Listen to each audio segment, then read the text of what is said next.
జగన్మోహన్ రెడ్డి గారి మీద నమోదైన కేసులు ఏవైతే ఉన్నాయో అవి హైదరాబాద్ రాంపల్లిలోని సిబిఐ న్యాయస్థానంలో విచారణ జరుగుతూ ఉన్నాయి.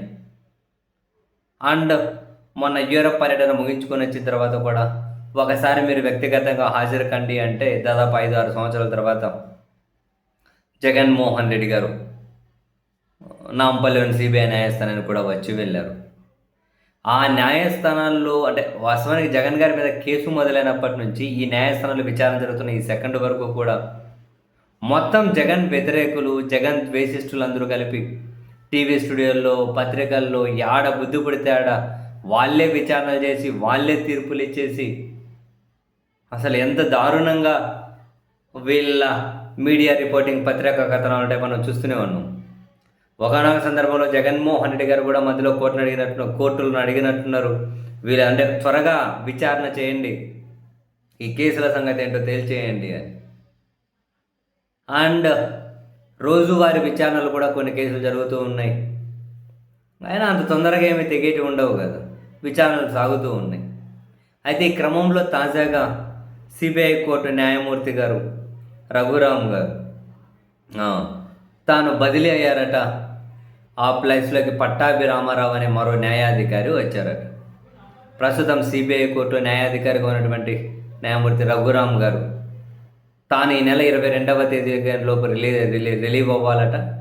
ఈ నెల 29వ తేదీలోగా కొత్త న్యాయాధికారి బాధ్యతలు తీసుకోవాలి.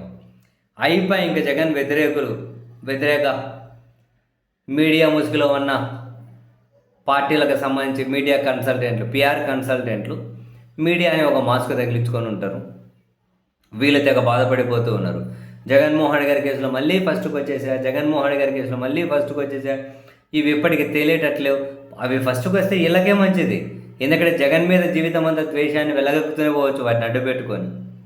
ఇప్పుడు ఫర్ ఎగ్జాంపుల్ మన చంద్రబాబు నాయుడు గారి మీద కేసులు ఉండే, ఆయన అధికారంలోకి రాగానే నిమిషం ఆలస్యం చేయకుండా ఎవరేమనుకుంటారో తెలియకుండా ఆయన మీద ఉన్న కేసులు ఆయన క్లోజ్ చేసేసుకుంటుండే. అట్లా క్లోజ్ చేసేసుకుంటే అనడానికి ఏం లేదు కదా. జగన్మోహన్ రెడ్డి గారి అధికారంలో ఉన్నప్పుడు సరే ఇవి ఏమంటారు కేంద్ర ప్రభుత్వ పరిధిలో ఉన్నాయి కాబట్టి, కేంద్ర విచారణ సంస్థలు కాబట్టి ఆయన కేసులకు సంబంధించి ఏమంటారు ఆయన ఏమి పెద్దగా క్లోజ్ చేయించుకునే విధంగా అవుట్ ఆఫ్ ది కోర్ట్ ఆయన ఎప్పుడు ప్రయత్నాలు చేసినట్లు కనపరాలే. సరే దేవుడు ఉన్నాడు అంటారు కదా ఆయన. న్యాయస్థానాలు విచారణ జరగనియండి, నేనేం తప్పు చేయలేదు కాబట్టి లాస్ట్కి అదే తేలుతుంది కోర్టులు అన్నది ఆయన పాయింట్. కానీ ఇప్పుడు చంద్రబాబు గారు ఉన్నారు, కోర్టు లేదు, గీటు లేదు, విచారణ లేదు, డైరెక్ట్ ఆయన మీద ఉన్న కేసులు ఆయన అధికారం రాగానే ఎత్తేయించేసుకున్నారు. అట్లా ఎత్తేయించుకోవట్లేదు కదా జగన్. మరి ఇప్పుడు వీళ్ళు ఇంత బాధపడాల్సిన అవసరం లేదు. వీళ్ళు ఇంకా ఈ జగన్ ద్వేషిస్తులకు ఇంకా మంచి ఛాన్స్ దొరికింది. జగన్ కేసులు మళ్ళీ ఫస్ట్ నుంచి విచారణ సాగుతాయని అంటూ ఉన్నారు వీళ్ళు. అట్లా జరిగితే మళ్ళీ వీళ్ళకి మంచిది కదా. జీవితం అంతా మొత్తం వీళ్ళు ద్వేషాన్ని వెలగక్కుతూనే ఉండొచ్చు. వీళ్ళకి ఇష్టం వచ్చిన స్క్రిప్ట్లు, వీళ్ళ ఇష్టం వచ్చిన పదాలు, ఇష్టం వచ్చిన కథనాలు రాసుకుంటూ పోవచ్చు. వీళ్ళు మీకే మంచిది లేదు. ఇప్పుడు న్యాయమూర్తి ఇక్కడ బదిలీ అయితే జగన్ ఏం చేస్తాడు? మళ్ళీ ఫస్ట్ నుంచి వస్తాయి కేసులు అంటే అది జగన్కే ఇబ్బంది కదా. ఈ విచారణలు మళ్ళీ ఫస్ట్ నుంచి జరిగితే అదేది ముగియకుండా తేలకుండా ఎన్ని రోజులు ఇట్లే సాగుతూ ఇట్లాంటి వాళ్ళతో అనిపించుకుంటూనే ఉండాలి కదా. వీళ్ళకి తీర్పులు ఇచ్చేస్తూనే ఉంటారు. ఈ న్యాయమూర్తి బదిలీ కూడా మళ్ళీ జగన్ కేసు లేట్ అయిపోతుందని చెప్పి పాపం తెగ బాధపడిపోతున్నారు. పత్రికల్లో వార్తలు రాసుకుంటూ, టీవీ ఛానల్లో, ఇంకొందరు డిబేట్ల మధ్యలో కూడా న్యాయమూర్తి బదిలీ అయిపోయారని. మరి వీళ్ళకి అంత బాధ ఎందుకో తెలియదు. నాకు అదే అనిపించింది. మీరు ఇంకా ఎంత సాగే కొద్దీ అంతగానో మీరు ఆయన మీద చిమ్మేయచ్చు కదా. ఒకసారి కేసులు అయిపోయినాయి అనుకోండి, ఫైనల్ తీర్పు ఏమైనా వస్తే మళ్ళీ మీకేం అస్త్రాలు ఉండవు కదా.